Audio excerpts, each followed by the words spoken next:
Only on Sunrise this morning, NBC5 News is continuing to team up with Asante to bring you better health. This morning, we're diving into the topic of metabolic syndrome.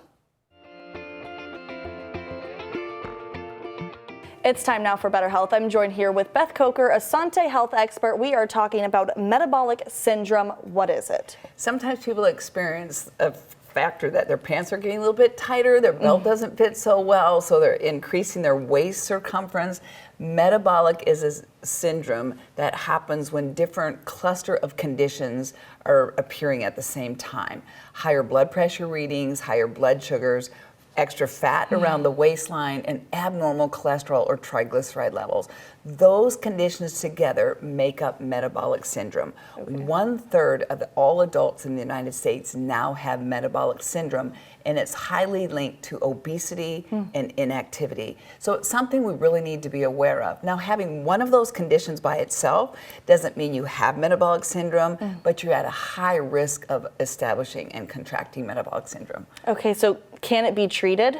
There are treatments out there for metabolic syndrome. You talk to your doctor about your symptoms, have all of your levels checked with those different, the blood pressure, the blood sugar levels, your waist circumference, and your cholesterol levels. And then you want to either go on a strict medical regime that the doctor will help you lower that blood pressure, lower cholesterol levels, but it can also be brought about through aggressive lifestyle changes with diet and exercise. Since metabolic syndrome is linked to obesity and inactivity, those are the two main things that people can do to address the metabolic syndrome. So important. So how do people prevent that from happening? It's living a lifetime of healthy choices. The people who have exercised 6 to 7 days a week for most of their life, they've made great food choices with the Mediterranean diet, high whole grains, foods high and rich in calcium and minerals, your fruits and vegetables, lean proteins.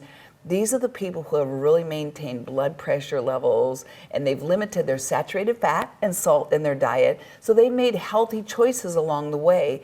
They're less likely to develop metabolic syndrome. They might have high cholesterol, but that is probably genetic, and it's something they can take medications for. But it's up to me to own my own health, take control of that, and make good lifestyle choices. So diet, exercise, really the key Name here. of the game. All right, thanks so much, Beth. We'll be right back.